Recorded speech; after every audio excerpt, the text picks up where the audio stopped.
I would even argue a little that doing this work is a form of marketing, where some businesses pour so much money into commercials and getting themselves out there, but once someone gets to your website, it's got to be good. You're listening to Discussing Stupid, a podcast sponsored by Hi Monkey. Join your host, Virgil, Carol, and others as our podcast helps you transform bad digital experiences into teachable moments you can use.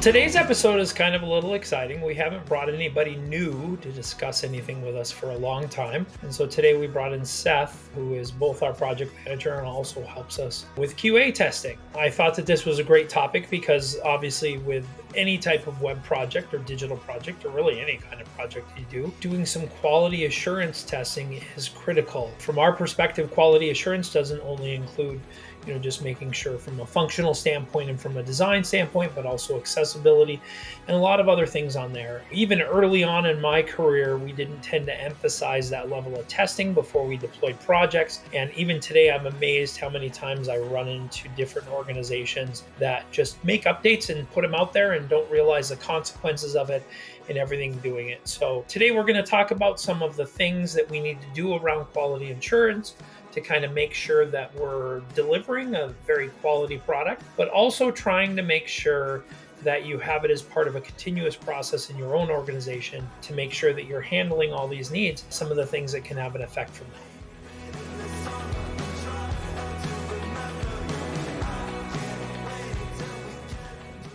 Well, welcome, Seth. Seth Thank is you for joining us having me. for our first time. Maybe you can introduce yourself. I'm Seth Moline. I'm the project manager at Hi Monkey, but also have more of a hybrid role of doing QA for our customers, but also most recently our own website that we've relaunched. So yeah, Nice. I guess That's I've a been here, topic. what, 4 years now? Three, four Yeah, Dang, years? something like that. Yeah. A I know while. that many years. Yeah. Ah, well, technically, Cole, you'll be at 3. Oh yeah, I Yeah. suppose. So there we go. So I'm getting up there too. But Yeah. so yeah, today we'll be kind of focusing more on the QA side of Seth's role. That's why we brought him here today to talk kind of all things Oh, QA. we're not going to talk about project management. Everybody loves that topic right there. Yeah. I mean, it's not like one of the most exciting Maybe ones. another day. We could talk Maybe. about Gantt chart. Yeah. Yeah. Oh, okay. All right. But yeah, so Seth, what kinds of things do you handle with regards to QA at High Monkey? Well, with QA, kind of the whole picture, at least on the front end aspect of it and functionality, um, from content to different screen sizes to accessibility, functionality, forms working the way they should, kind of uncovering every stone that is to be uncovered with QA on a website that's getting ready to launch. Right. You make it sound very simple. Yes, well, easier said than done is the phrase they like to say, right? Yeah. Yeah. So one of the things definitely when we kind of brought in Seth and kind of switched him more to a more formalized role is we started doing QA as a more continuous process. Not that we didn't to a certain extent before, but it was always the developers kind of QAing their own stuff. And now we have somebody QAing all the work product kind of as they're rolling things out continuously. So that makes a big difference, which, is really a big thing of quality assurance is that, it's amazing, especially when you're doing front end things, how much you change something to fix something over here and you end up breaking 7 things over here because everything's so interconnected. If you're doing it right, everything's so interconnected. But the problem is that interconnection, where that helps you, it also kind of hurts you at the same time. Yeah, and it's also good to have a fresh perspective on it, where developers are so engrossed in what they're doing that they kind of forget to check back on things, or they don't want to because they figured it's already done, and have someone like me come in and be like, Yeah, It's always fun. that's so, the outside perspective is such a big thing. In that, and your background's not development. I mean, you're not a developer by trade. You're a project manager by trade. And it's so interesting. Not to say that you're like our lowest common denominator user that we talk about in this, but I mean, overall, you come from a more simplistic side of understanding how all this works together, than developers. And sometimes people from a development side or an IT side can kind of get so focused on the functionality and how something works and the advanced mechanics behind it, they kind of forget that we're building these things so that people can actually use them that aren't developers. And I mean, the history of technology is just, there's so many examples out there in the world about that basically being a disaster, because if you let developers create and build things, it tends to never go well. If you let them build things Mhm. that you create, it tends to go much better. And the audiences of these websites, 99% of them, are not developers, and they're coming to the website for information or to buy something, and that's what they want, where a developer just wants to build it. Amen. And even more importantly, they're not only not developers, they also don't work for the company building whatever they're doing, which is Yes. obviously a topic we talk about a lot on the podcast, is about how you're not building it for your people, you're building it for somebody else. And so getting that outside perspective and looking at those things. Right. What's that learning experience been like? Adjusting to the additional role of QA, from the background of being a project manager. Has that helped your background of being a project manager in QA? Yeah, I think the thing that really opened my eyes, my aha moment of QA, is just how thorough you have to be. You don't just look at a page and go, okay, great, looks good. You have to look at a page, go do something else, come back, re-look at the page, and kind of go through it multiple times for multiple things. Content, is that all correct? Then you look at accessibility. Then you come back and look at, is it functioning the way it should? Um, so there's a lot to it. And having that aha moment of there's so much going on, where my project management background comes in, is how do I organize myself and my processes to capture all of those stones and turn over every single one and make sure that each one was turned over and addressed. So now neither of you guys can eye roll when I say this, because this is probably the thing I say the most. And not only this, but like the way, Cole, we do our stuff and everything else. Methodical. You have to be very methodical about this process, and keep to your method, and always do it the same to get the same repeatability results. Because I mean, one of the things is, I mean, from a QA standpoint, there is nothing more irritating, having been a dev and having done all that, and somebody say, this is broken.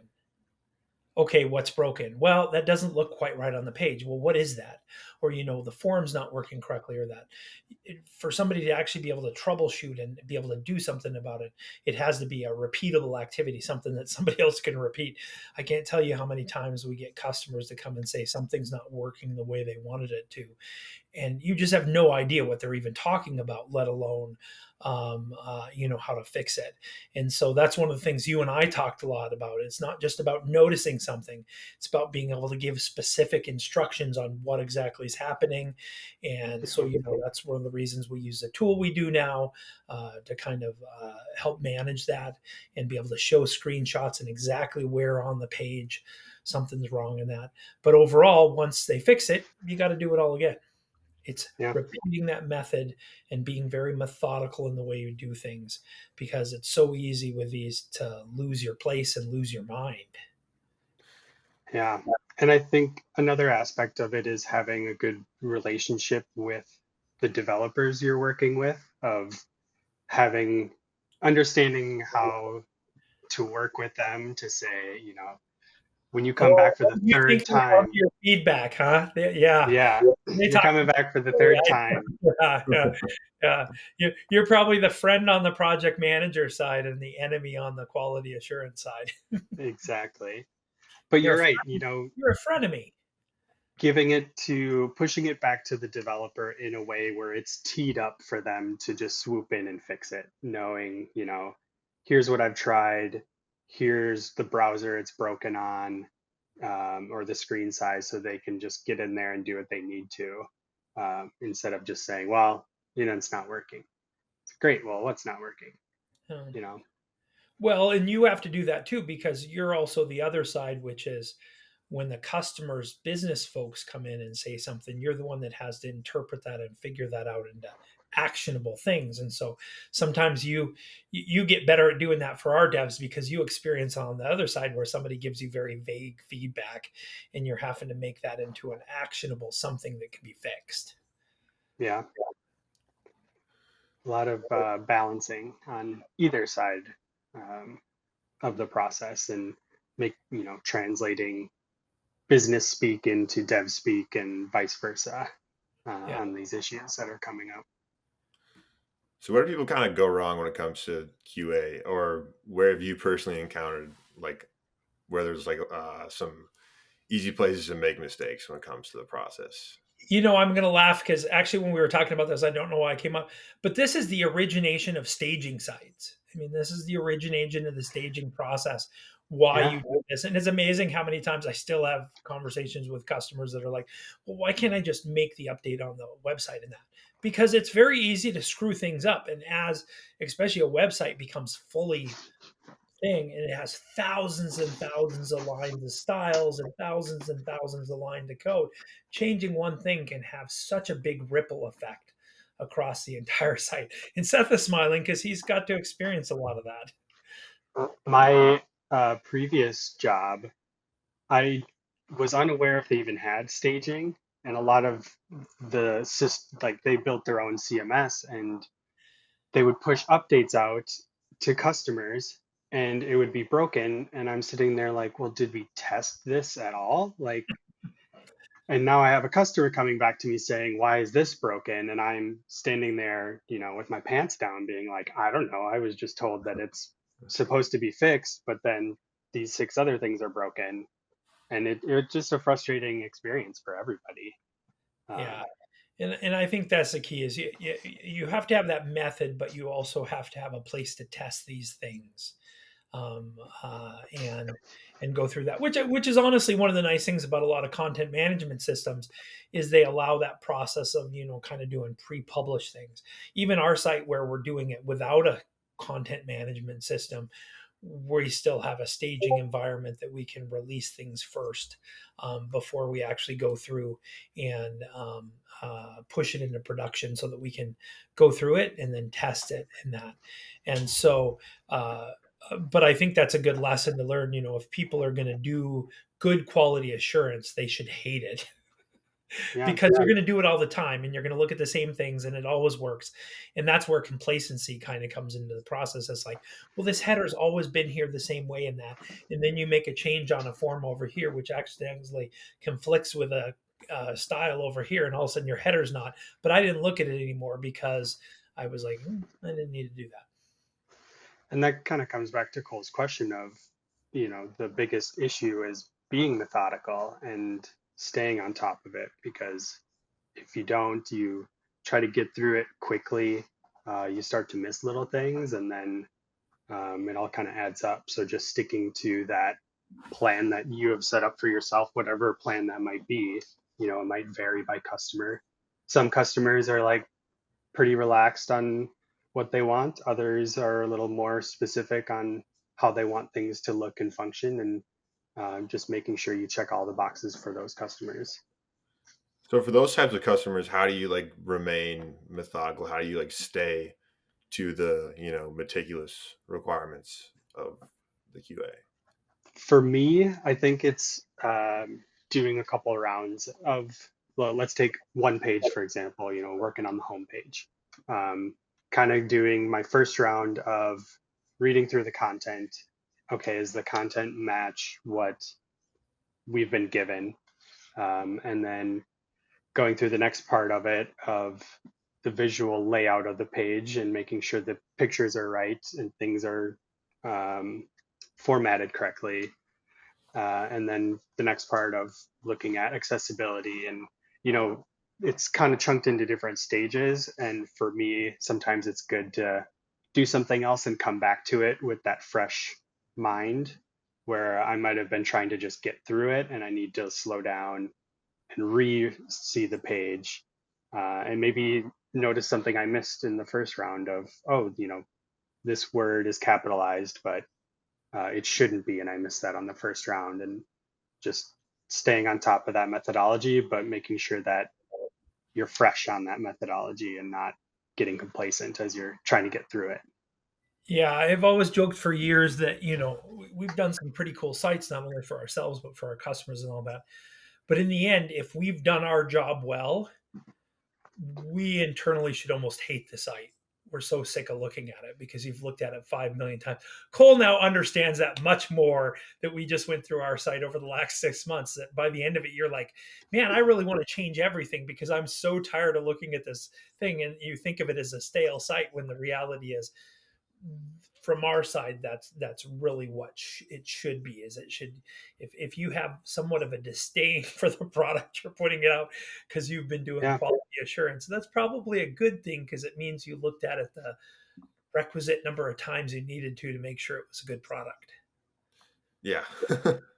Yeah, Definitely got old looking at that site, but yeah. can't stop looking at it. Yeah.